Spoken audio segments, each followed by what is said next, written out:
وعلیکم السلام ورحمۃ اللہ وبرکاتہ۔ محترم بھائی، ایک طلاق کے بعد بھی عدت ہوتی ہے، اور اگر دو طلاقیں ہو جائیں تو اس کے بعد بھی عدت ہوگی۔ اور عدت یہ ہے، اگر حیض والی عورت ہے، یعنی جس کو مینسز آتے ہیں، تو اس کی عدت 3 حیض یعنی 3 مینسز ہیں۔ اور اگر ایسی عورت ہے کہ جو حاملہ ہے، حمل کی حالت میں اس کو ایک طلاق ہوگی یا 2 طلاقیں ہوگی، تو ایک اور 2 طلاق کے بعد بھی عدت ہوگی۔ لیکن عدت کیا ہے؟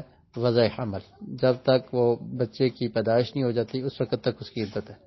اور اگر ایسی عورت ہے کہ جس کو مینسز نہیں آتے، بڑی عمر کی ہے، یا ابھی چھوٹی لڑکی ہے کہ مینسز آنا شروع ہی نہیں ہوئے، تو اور اس کو طلاق ہوگی، نکاح ہوا تھا طلاق ہوگی، تو اس کی عدت 3 مہینے ہوگی۔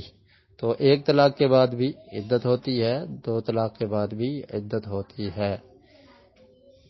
وعلیکم السلام ورحمۃ اللہ وبرکاتہ۔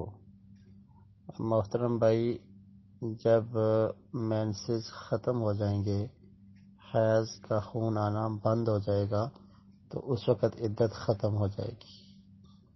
خون کے شروع میں نہیں، بلکہ وہ 7 دن یا جتنے دن بھی ہیں وہ گزر جائیں اور خون کا آنا بند ہو جائے، تو عورت جب پاک ہو جائے گی تو عدت ختم ہو جائے گی۔ جو ہی خون آنا بند ہوا، عورت نے غسل کیا، تو عدت کی مدت ختم ہو جائے گی۔ اس کے شروع میں نہیں بلکہ آخر کا لحاظ کیا جائے گا کہ جب وہ مینسز بند ہوں گے، خون آنا بند ہوگا، تو عدت کی مدت ختم ہوگی۔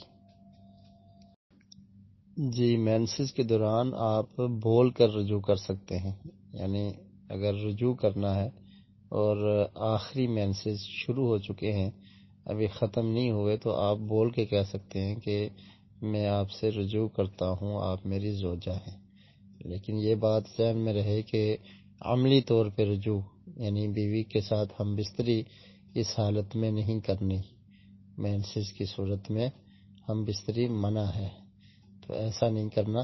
بہرحال اگر آخری مینسز ہیں، ان کے ختم ہونے سے قبل آپ بول کے کہہ سکتے ہیں، اگر رجوع کرنے کا ارادہ ہے، کہ میں رجوع کرتا ہوں اور میں اپنی طلاق جو میں نے دی ہے اس سے میں رجوع کر رہا ہوں۔